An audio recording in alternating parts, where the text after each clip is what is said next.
과거는 오늘날의 현실을 이해할 수 있게 해주는 열쇠입니다. 또한 미래를 내다볼 지혜도 가져다 주는데요. 스토리를 따라 걸어보면서 세계 교회의 역사를 살피고 하나님의 섭리를 이해해 볼 수 있는 책이 출간됐습니다.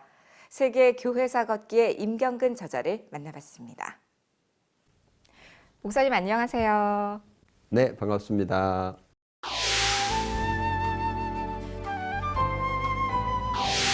세계사, 그것도 교회사라는 이 쉽지 않은 주제로 책을 내게 되신 이유가 좀 궁금한데요. 기독교보에 한 200회 정도 4년에 걸쳐서 연재를 했고, 그리고 나서 이제 이 책이 나오게 됐습니다. 되게 쉽게 쓰여졌다. 아이들이 이해할 수 있는 정도로 하려고 애를 썼고, 전문 용어를 빼려고 애를 썼거든요. 이 책은 어떤 역사이기 때문에 관점을 가지고 쓸 수밖에 없는데, 종교개혁 관점이라고 볼 수 있습니다. 그리고 저는 이 책을 읽었을 때 이 부분이 참 인상 깊었어요. 예루살렘은 더 이상 성지가 아니다. 이 시대의 진정한 성지는 거룩한 성도들이 생활하는 교회와 집, 그리고 학교와 일터일 것이다. 그 당시 사람들은 예루살렘이 성지라고 여겼습니다. 그래서 성지를 방문하면 자신의 상당히 많은 죄를 탕감받을 수 있다. 이렇게 생각을 했기 때문에 사실은 그건 잘못된 신앙이었던 거죠. 성지는 예수님을 믿고 예수님께서 계시는 곳인데 그곳은 교회이고 우리의 일터이고 그리고 가정인 거죠.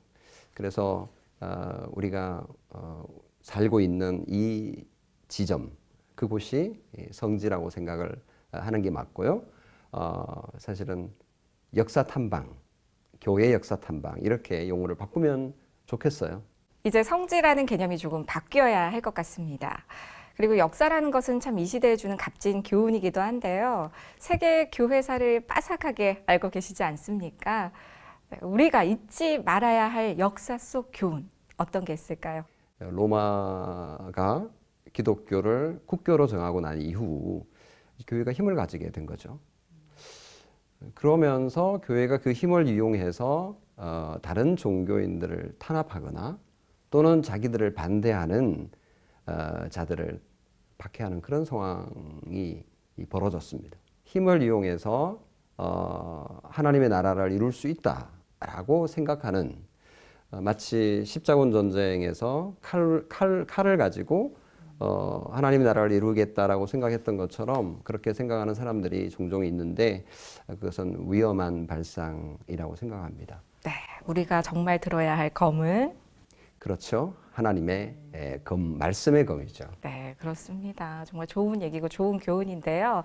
이런 교훈을 현 시대에 적용해 볼 만한 부분이 있을까요? 요즘으로 이제 적용을 하자면 경건 생활은 우리가 더 이상 어떤 분리된 기도원이나 그리고 수도원에서 하는 게 아니라 가정에서 이루어져야 되는데 예를 들면 성경 읽기 그리고 골방 기도 그리고 가정 예배 이런 것들이 지금 한국 교회 가정에서 이루어지면 좋겠다라는 생각을 그런 적용을 해 봅니다. 듣다 보니까 계속 성지는 다른 곳에 있는 게 아니라 우리가 생활하는 일터와 가정, 그다음에 주변이라는 생각이 듭니다. 네, 저자님의 향후 계획은 어떻게 되시나요? 원래 이제 이 책을 내려고 할 때 우리 한국 교회의 2세들인 어린이들을 위해서 내고 싶었습니다.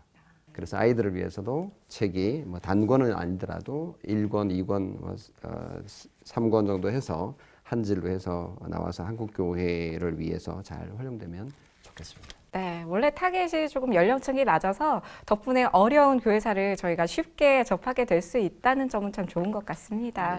네, 마지막으로 우리 시청자들에게 전하고 싶은 메시지 있으실까요? 역사를 모르는 민족은 희망이 없다고 볼 수 있고 역사를 모르는 교회에는 미래가 없다라고 볼 수 있습니다. 그래서 시청자님들이 교회 역사 이 책을 잘 읽어서 한국 교회의 미래를 열어가면 좋겠습니다. 네, 교회가 직면하고 있는 여러 난제들, 교회사를 들여다보면 그 속에서 지혜와 답을 구할 수 있을 것 같습니다. 교회사가 즐거워지는 세계 교회사 걷기 2주의 추천 도서입니다. 오늘 말씀 감사드립니다. 네.